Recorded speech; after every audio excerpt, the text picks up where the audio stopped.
Venezuela very much in the crosshairs with the Trump administration at this moment in time. I have been pretty familiar with this story for quite a while, know a lot of people on all sides of this. And let me just tell you, let me start from the premise that we want what's best for America, do we not?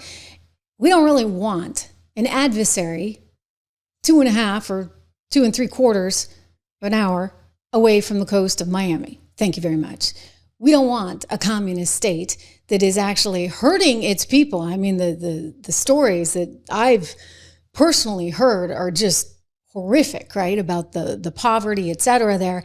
And we certainly don't want people trafficking that stuff here to the US of A. So there are a lot of reasons that they want to get rid of this particular regime. They wanted to get rid of Chavez. It didn't happen. They tried to get rid of Maduro before it didn't happen. So now they're looking at it straight on. I think that the handwriting is actually on the wall for Nicolás Maduro. I don't think he's going to be able to survive this time in this administration, because I think that they really recognize, and don't forget, Marco Rubio has a big history, and he's got a lot of support from the Cuban Americans in Florida. Marco Rubio has no interest in communism, socialism, a la Venezuela style. So he's going to want to see somebody else there. Maria Corina Machado is somebody who has been educated here in the U.S. She's a capitalist. She's a conservative. She's waiting, ready and willing in the wings. So could there be a regime change there? It seems like things are escalating. I mean, the other day what happened in terms of the boat that they took out, the alleged narco traffickers, right, that were trying to come into the U.S. They took those guys out, 11 of them. And then somehow Maduro thought it was wise to retaliate. Like, are you kidding me? Yeah. So according to DOD, they put this statement out yesterday afternoon. Today, 2 Maduro regime military aircraft flew near a U.S. Navy vessel in international waters. This highly provocative move was designed to interfere with our counter-narco-terror operations. The cartel running Venezuela is strongly advised not to pursue any further effort to obstruct, deter, or interfere with counter-narcotics and counter-terror operations carried out by the U.S. military. So they're basically saying, hey, guess what? You know what? We're going to keep doing what we're doing. If you try to send these things here to the U.S., you're going to escalate this problem. I think the message was made loud and clear on Fox this morning. I want to go to our Secretary of Defense, I guess soon to be also Secretary of War in the Department of War. It's a secondary title that they're trying to get through. Here is, in an executive order, by the way, Pete Hegseth, my former colleague actually at Fox, talking about what this means and putting Maduro on notice. The only person that should be worried is Nicolás Maduro, who's running effectively as a kingpin of a narco-state, not actually elected and indicted for $50 million by the United States. And we know he's involved in the types of drug running that has affected the American people directly. So China and other countries are going to say certain things, and that's their prerogative. What we have there in the Caribbean is a clear demonstration of military might. President Trump has shown, whether it's the southwest border, whether it's the Houthis in freedom of navigation, whether it's Midnight Hammer in Iran, that the precise application of American power can have incredible impacts and reshape dynamics around the world and in the region. So Nicolás Maduro, as he considers whether or not he wants to continue to be a narco trafficker, has some decisions to make. And that's all I'll say about that. In other words, if you're going to continue doing that, then there may be a price to pay. Now, there's been some sort of debate about whether or not Venezuela is a hotbed of narco activity. I mean, for sure, Colombia, Mexico, we know that. There, of course, have been reports. And by the way, the administration has been connected. The regime in Venezuela has been indeed connected to that. I wouldn't say it's necessarily the biggest, the hotspots, again, being, if you look at the hot map from the DEA, you're going to see, for example, Colombia, you're going to see Mexico. But like I said, I think there's something else going on here. I think there are other reasons why this is of particular concern to this administration. And part of it actually, well, I want to save this sort of for the end, but it has to do with oil, really. I mean, because they're sitting on a heck of a lot of oil. And why the heck do you want somebody who's close to China and to Russia and to Iran running things down there? Wouldn't it be good if we had somebody that was sort of simpatico with our interests, right? Look, all that said, there should be no drugs of any kind being trafficked into the U.S. And Marco Rubio made this very, very clear in a statement just yesterday. No, you're wrong in your question. Number one, Venezuela is a major source. And the reason why is the following. And I've seen a lot of this reporting, and it's fake reporting, and I'll tell you why. It says that somehow Venezuela is not involved in the drug trade because the UN says they're not involved in the drug trade. I don't care what the UN says. The UN doesn't know what they're talking about.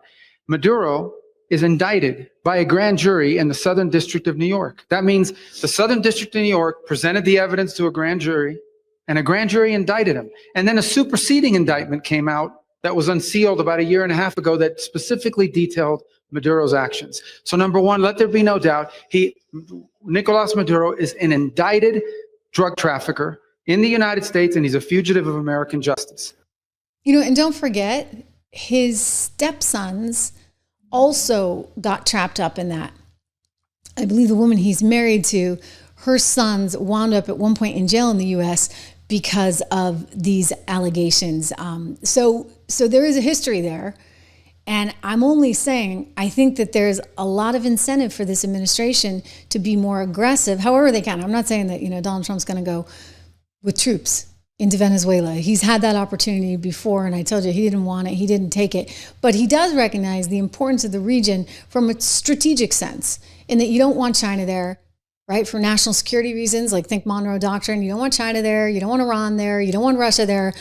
But we do have all that oil there. And I know it would take a while to get out of the ground, and we don't really, we were all kicked out by Chavez. Don't forget, I've been to the Orinoco region. It is massive, and the potential is extraordinary. It could rival Saudi Arabia, really and truly. And it would be right here, like 2.5 hours away, maybe 2 3/4 from Miami. So there's a lot of opportunity if you could get this stuff out of the ground. We get the technology, they got the oil, and you're going to need it, right? In this new world where we are welcoming AI.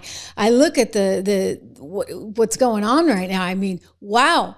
Did you ever think you'd see the day where you would have Mark Zuckerberg and Donald Trump sitting down breaking bread together? Right? Or Bill Gates, for goodness sakes. I mean, this was a little surreal, was it not? Last night, did you catch any of this? All the tech leaders getting summoned to the White House, grateful to be there, heaping Donald Trump heaped praise on them, and they heaped praise back. I want you to watch this one with Tim Cook, head of Apple. Tim Cook, you've done an incredible job with Apple, little company called Apple. Thank you, Mr. President. Very, very few people have been able to do what you've done. Congratulations. Please. Thank you, sir. That means a lot to me. I want to thank you for including me this evening. It's incredible to be among everyone here, particularly you and the First Lady. I've always enjoyed having dinner and interacting.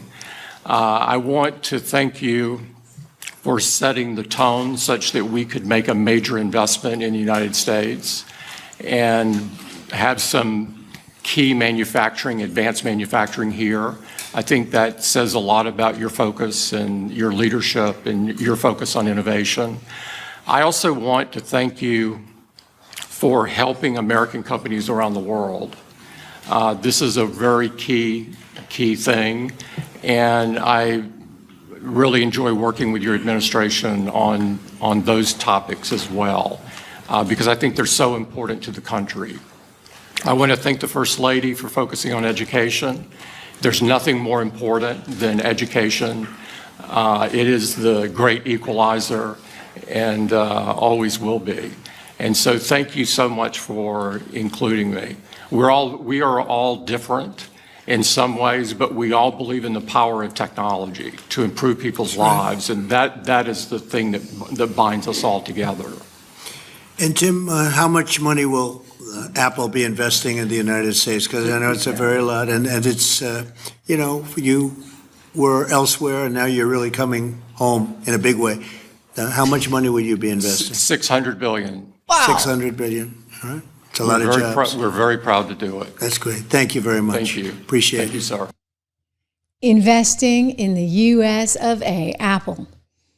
It's pretty great, right? I mean, and look, from, again, a national security standpoint, from a national economic standpoint, you want these jobs happening here.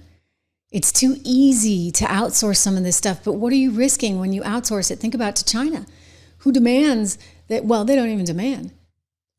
Well, they kind of demand, or they just steal it, the technology that makes the stuff so that they can copy, right? So that all the intellectual property effectively gets surrendered to China, and a lot of CEOs are just willing to do it anyway because it keeps costs down. And I do think like people would pay up a little bit more for an iPhone if it meant it was being made here at home and you had good, high-paying, high-tech jobs. This is the future. I mean, manufacturing, I know everybody talks about manufacturing and they're worried about manufacturing, and the president echoes this a lot, right? It's been a big part of his campaign, but also what he's focused on is high-tech manufacturing and making sure that we can transition into the future, because let's face it, AI has left the station, all right? It just has. And you don't want China owning that space. You want us owning that space. Melania Trump having her own AI summit there to talk about the importance of how it affects education. This is a big deal, you guys, because this is the one president. Can you imagine Joe Biden doing this? I just can't. I mean, this president gets it. You know, I know that people want to make fun of him on the crypto front and say, oh, you know, he's lining his pockets. He's no fool. He gets that things are happening. We're going to reach a point in time. I am telling you, we're going to get to a point in time where, guess what? The New York Stock Exchange, as you know it, it's not going to exist like that. When I was a little kid, my parents took me to a field trip for the New York Stock Exchange, and it was jam-packed. It was crazy, right? Did you ever see that movie, with Dan Aykroyd? Switching Places, like back in the day. Well, those were actually those were the pits there at the where they're trading orange juice futures. But think about the New York Stock Exchange. It was mobbed. Remember when CNBC first started broadcasting? Maria Bartiromo. I mean, she would just get pushed around, right? By the time I was broadcasting there, guess what? I used to broadcast my show, the 11 a.m. show on CNBC, every morning from the New York Stock Exchange, and you know what? It was basically a set. No one was there. Things had changed. It all went to computers. So what is the next generation of this? I suspect it's going to be trading on the blockchain. So whether it's Ethereum or something else, the blockchain that's supporting all these trades and all those meme coins right now that everybody talks about, and I call them stickers, like people are trading stickers, they're really not worth that much. It's the blockchain that's more compelling and interesting. Those meme coins, those one day very well might be the actual tickers for these stocks. So everything's going to change. And who's going to be with that? Who's going to embrace that change? Look, we are the financial capital of the world here in the United States of America because why? Our financial markets are the most solvent. They are the most liquid. You don't want China taking over that liquidity. Not that I think they can, but this is a big reason to be behind the tech boom. And the president gets that. He gets it. And I got to show you this one. This is great because it's a little disturbing, actually, given what we know about what has transpired in the past with Facebook and Donald Trump. I mean, he got his account shut down. Remember all that? Like, it was bad. It was really bad. It's like when we were watching Rachel Maddow earlier saying, we have decided not to broadcast the president of the United States because da-da-da-da-da. Or think about Twitter, back when it was Twitter, shutting down his account. You know, the Ayatollah could have one, but not President Trump. No. Because he dared to say, yeah, maybe the virus came from China. Duh. Because the guy doesn't actually want to lie to the people the way you want him to lie. Anyway, it was wonderful to see the two of them breaking bread and, putting the past behind them. Mark's like a new man, if you believe it. Well, thanks for hosting us. I mean, this is quite a group to get together. And, I think, all of the companies here are making huge investments in the country in order to build out data centers and infrastructure to power the next wave of innovation. So it's, we don't often get together as the CEOs of the different companies, but it's good to see everyone. How much are you spending, would you say, over the next few years? Oh, gosh. I think it's probably going to be something like, at least $600 billion through 28. Good answer, Mark. Good answer, because, Tim Cook just said 600 billion. It's like, what are you doing for me? What are you doing for the US of A? How much are you going to spend here, not overseas, here? In the US? Yeah. It's a lot. No, it's significant. That's a lot. Thank you, Mark. It's great to have you. Thank you. That's great. You know what? I'm willing to let bygones be bygones. I mean, as long as it's for real. And the one concern I have about all of this, full disclosure, is that we run a risk if we don't keep up this momentum, if we don't see Congress stay conservative, if we don't see another conservative in the White House in the next cycle, we run the risk that it all gets reversed. And that was just a bunch of, mumbo jumbo. And maybe Mark believes it, maybe he doesn't. I hope he believes it. I mean, he seems like he believes it, but I know what went down. And you know what went down. And we've all been there, and we don't want to go back to that. We want the world to be normalized. We need people to be able to stand on their own 2 feet and succeed because of who they are, because of their work ethic, because we have the most beautiful meritocracy in the world. Where only in America you can succeed if you're willing to put in the work and you got some creativity, and yes, you make right decisions, and yeah, I get it, there's a little bit of luck, but get away from this nonsense about it's your skin color, it's your, it's your gender, it's your ethnic. Look, I'm a woman, okay, here I am. We're coming up on 1 million subs. It's great. Make sure you subscribe. And I have built, but I consider you part of that here together with me, a business where we're doing more in views on a daily basis than the networks I used to work for. Like, where does that happen? Only in America, okay? It's because of these technological changes. So I want to keep embracing this technology, and I want to make sure that we have an even, fair playing field so everyone can participate. And that's why it is so critical that we keep this momentum going. We need more conservatives to keep winning and winning and winning, because I can't go back. I don't know about you, but I can't go back to those days, for goodness sakes, where you were scared to even speak because, God forbid, it might be a microaggression. I was like, what is a microaggression? I'll never forget hearing that term. Somebody was like, oh, they were talking about their kid's school, and I looked at that particular school, but I thought there were too many microaggressions. And I'm like, are you kidding me? Like, so you basically would have to walk around in a total state of guilt all the time. I'm going to apologize. I'm going to apologize. I'm going to apologize. I promise you, no, I don't think so. We can't go back to that. We can't. And I'm telling you, we're not going to. I know people are freaking out about the jobs report today, 22,000. What did we go up to? 4.5% on inflation. Listen. There's a lot of good stuff happening. It's August. Here's the good news. It means the Federal Reserve is actually going to have to think about cutting interest rates sooner rather than later, okay? So think about that. It also means that there are productivity gains that are happening, whether you like it or not. It's part of the reason why I keep saying be invested in this new economy, right? Be invested in the MAGA boom. It's one of the reasons why I do want you to subscribe to my research over at 76 Report.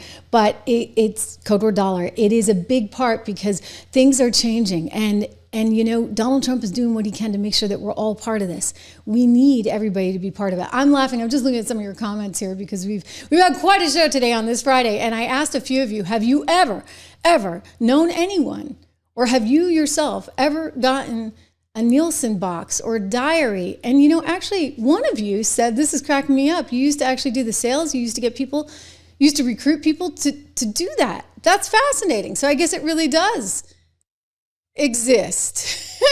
All right. Somebody else talking about, okay, so this is Desert Eden Blooms says, I meant I was a recruiter for the Fame Nielsen ratings box. So Desert Eden Blooms, if you are still watching right now, I'm curious, who would do that? Well, David did. David Ostrander said he got $5 out of it. They paid you $5, right? So that they could monitor your viewing habits. It's a good thing to do, if you're ever asked to do it, because then you can just turn the TV off and say, I'm not watching any of it. And then you know that you really count. Anyway, it's good to have all you here. A piece of my mind. Thank you for your kind words and so many familiar faces. I see some new ones here too, so make sure you subscribe and share and like. And Leslie, hello. Bill Gates, spare you. Oh, he was there too. Yeah, he was. Did you see him? He got some pretty good seating, some pretty good placement. I'll tell you, it was sort of weird to watch it all unfold. And I will say this. I'm going to say this about Donald Trump. And I think this is a good quality to have. He does not hold a grudge. Really. He does not hold a grudge. Look at the people that have been so critical of him. And he moves on, which, by the way, is a nice way to be in life. If you're somebody who's always carrying around a grudge, you're basically Elizabeth Warren, right? He's like, hey, you want to do a deal? You want to invest $600 billion in the US of A? I'll take it. And there's something to be said for that, guys. You know what? I get it. We all feel like we were burned. I'm just saying, let's not get burned again. And let's be willing to take the ball and run with it, which is exactly what he's doing. He's going to go down, mark my words, as a pretty tremendous president. Certainly one of the most influential for sure. And don't take my word, CNN actually said that. The hairy guy again, who's really growing on me. It's like the only reason to watch CNN. He's the only, his clips are some of the few I can show, and people are not like completely appalled. It's great to have you. Thank you for what you do. Let's keep building this together. Make sure you subscribe, share, like. My mother's 80th birthday is this weekend, so I'm going to be seeing her up in New Hampshire. We've got the kids coming, my husband, everybody. We've got a big party for her. Happy 80th, Mom. It's a big number. She probably wouldn't appreciate me saying that. She doesn't look it. She really doesn't. I mean, it gets kind of annoying because, like, we'll go out and people are like, are you guys sisters? And I'm like, hello? Like, really? You think we're sisters, huh? But I think that means I got some good genes. So I'm going to go with it. I'm going to look at glass half full. Again, like the president, glass half full. I wish Chicago could learn that. Don't look a gift horse in the mouth, for goodness sakes. Anyway, happy birthday, Mom. I'm going to see you up for the big, big party tomorrow. Thank you to all of you for watching. Do make sure you subscribe and hit the bell so you know when I'm live. Have a good one.